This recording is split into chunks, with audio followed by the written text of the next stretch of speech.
What is going on, guys? Welcome to your 9th FL Studio tutorial, and in this video I want to talk to you guys about something called the PianoRoll. Now, the PianoRoll, the best way I can describe it is it's a really advanced keyboard editor. Now, why do we need a really advanced keyboard editor? Well, if we think about it, whenever we were making these notes right here, we really don't have a lot of control over them. The only thing that we really had control over is what tone they played.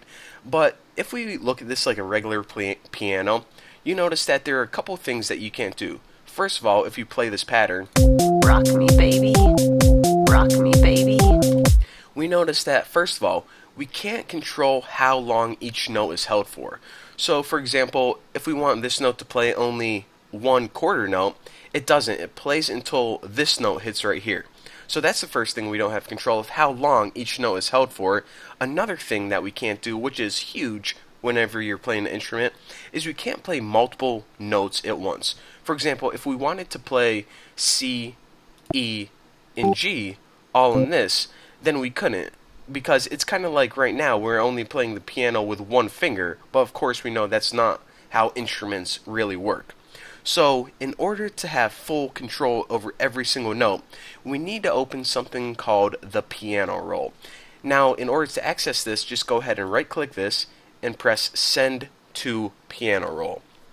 Now, what the PianoRoll is basically, it gives you like full control. Like I said, it's basically a very powerful keyboard editor, and it allows you to visually see each note. So the first thing I want to do is I want to talk to you guys just about the interface. If I play the pattern right now, Rock me baby, rock me baby. you can see visually that the only part we're concerned about right now is between the first and second measure. All of this crap over here, it doesn't really matter right now because our pattern isn't that long. So of course, it's pretty much like a window in your operating system. In order to scroll left and right, just use this up here. In order to scroll up and down, use this over here. But since we aren't really using this space to the right, I want to show you guys how to zoom in just between 1 and 2. On this scroll bar, on the left and right horizontal axis, if you hover over your mouse on the right hand side, you see that it turns to a left and right arrow. Now if we drag that to the left, this allows us to either zoom in or zoom out. So I'm going to put it right around here. Put it, wherever you feel comfortable at. So that basically allows you to zoom in on the first measure because that's really the only measure we're concerned about.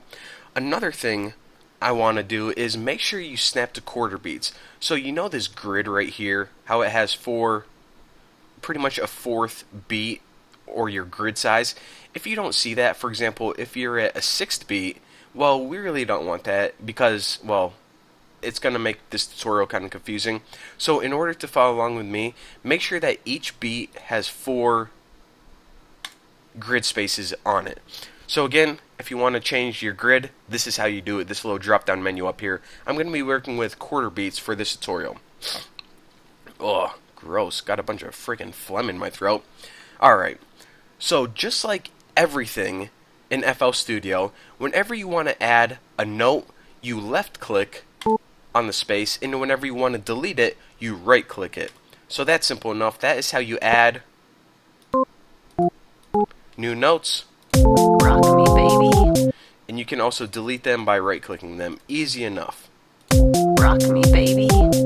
Alright, but you know what? We could add and delete notes with the keyboard editor. So why is this so special? Well, first of all, it gives you control to move notes around. So for example, if you want to move this F on top of the C, and also let's just go ahead and add an E right there. Now whenever we play it, Rock me baby, they're all playing at the same time. Now let me go ahead and expand that, and that'll bring me to another one. Well, first of all, whenever you want to move them, as you just saw, hover over it, and you can see you got the up, down, left, right. This allows you to move the note around, and whenever you want to resize it, go on the right, and you can drag it out. Now, of course, the longer the note is, visually, the longer it plays.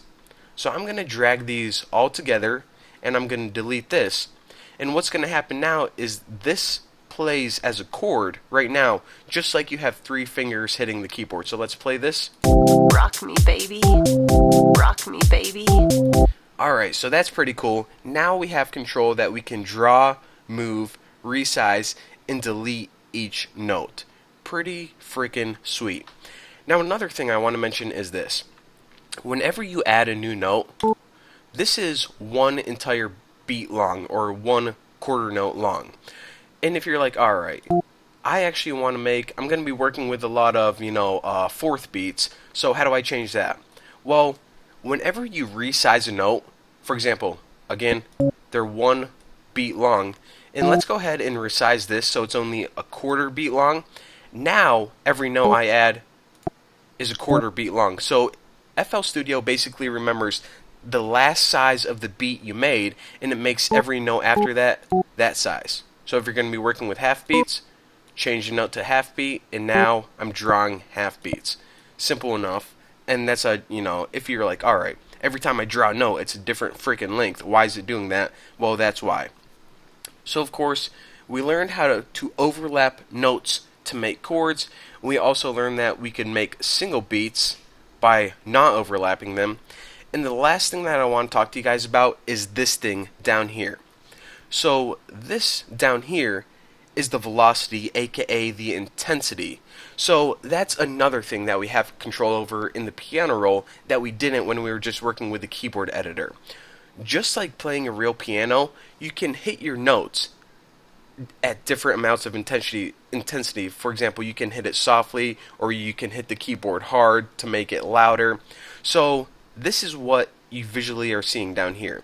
So if we wanted to play this chord softly, let me get rid of these, it'll be easier to demonstrate. Rock me, baby. Rock me, baby. Alright, and I'm like, you know what, I like this beat, but this chord is too loud, it's too intense. What I can do is just drag this down, and that's probably too much, but you guys can see. Rock me, baby. Rock me, A little bit baby. louder. Rock me, A little baby. bit louder. Rock me, A little bit louder. Rock me, baby. So as you can see, this allows you to control the intensity right here. And actually, if you have notes that overlap, let's go with... Let's go ahead and play this. Rock me, baby. Rock me, baby. You can actually still change the intensity of each single note. So I'm just going to go ahead and say we want to step this up. Actually, probably something like this. So this is going to be da da da da. Rock me, baby. Rock me, baby. So again, like I said, this is the PianoRoll, and it gives you a ton of control over your notes. Basically, anything that you can do on the piano in real life, you can do in this PianoRoll, and it's very intuitive, very simple. You can draw, move, resize notes, change the velocity, put notes on top of each other, make chords, and boom. How freaking sweet is that? But if you're saying, you know what, this is cool, but I play the piano on real life, or maybe you have a MIDI keyboard and you want to use that in the program. In the next video, I'm going to show you guys how to set that up and how to use it in conjunction with this to make some sweet beats. So thank you guys for watching. I'm going to shut up now, and I'll see you guys in the next video.